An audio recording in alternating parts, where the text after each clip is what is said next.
Tom Dwan on the button. Andrew Feldman, who is our big loser right now, down over $100,000, is first to act. His girlfriend in the audience. Pass. There she is right behind him, Chelsea. She's a veterinarian.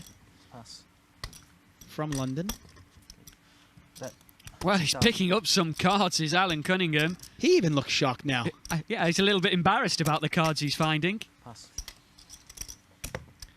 Well, Matusow's going to call. That might bring in Ivey. Cool. Well, might bring in Ivey. What a silly question. Of course it'll bring in Ivey. Here we go. These three to the flop. Matusow first to act after this flop. We'll see what happens. 9. Well, 9-9-6. Once again, a good flop for an overpair. Well, when you've got aces, they're almost always going to be overpairs. The open pair, not so great. At least it's better than something like a 6, 7, 8, that kind of a hand, but still. I think that's what I meant. Well, you get a bet from Ivey. And a call from Cunningham. Well, if anything about Cunningham, he's consistent. He certainly is. Pot now 15,600. Well, that's the third diamond out there. Neither player with a diamond, but Cunningham doesn't know that. 1,200 the bet. Sorry, 12,000. And Phil Ivey bets 12,000. Now the last hand, Ivey had nothing. And there's also some history between these two with aces, of course. We saw Alan Cunningham make an amazing laydown in an earlier series of $1 Million Cash Game. Cool. That was series 2. Now this flop and this turn have a different texture, though. Oh, very much so. 3 diamonds out there. We've got straight draws out there, and plus a paired board.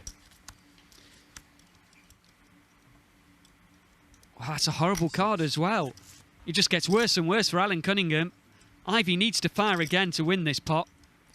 He knows that.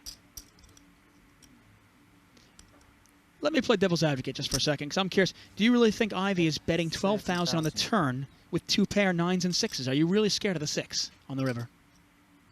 I think you're probably right here. He's betting a 9, a flush, or nothing. Yeah, I mean, when he bets 12,000 on the turn after Cunningham calls me, I've either got a 9 there or a flush. The 6 doesn't really change much. Well, Ivey's bet 30,000. Pot is 69,600, so you're getting a little over 2 to 1. But you know the only thing you can beat is a bluff. Ivey has to be betting a 9 here to have him beat, really, unless he's betting a flush draw on the board. Does he carry on betting when the 6s come on the end with a flush? I definitely think Ivey would bet the flush here. I think Ivey knows what Cunningham has, and if I have a flush here, I'm betting against, because I put my opponent on pocket aces, pocket kings, and overpair.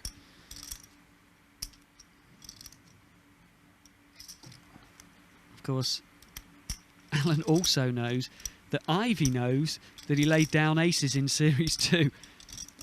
Oh, well, these guys, when you're talking about poker between these two players, you take it to the level, beyond the level, beyond the level.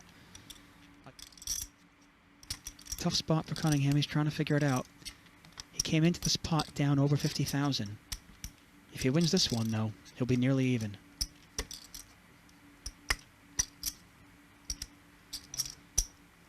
Well, we know he can lay him down. Can he make the call too?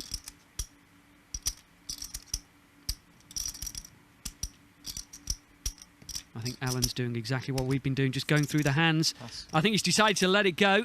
And this time, Phil Ivey runs Alan Cunningham off the best hand. Wow, what a play by Phil Ivey. I'll tell you, this guy never makes a wrong step. He always seems to know exactly when to bluff, how much to bluff, and who to bluff. Hi, I'm Phil Ivey, 7-time WSOP bracelet winner. I'm very competitive, and I like to play against people that I knew were better than me, so that would take my game to another level. And I just kept playing against people that were better than me until I caught up with them. To be a really great high stakes cash game player, you have to have good instincts. You have to be able to manage your money. You can't be afraid. You can't worry about losing. You can't let that affect. You can't let your last session affect your next session. So if you lose you know, 500,000 or 600,000 the day before. When you go into when you play the next day, you have to kind of free your mind of that and worry about making the correct decisions that day.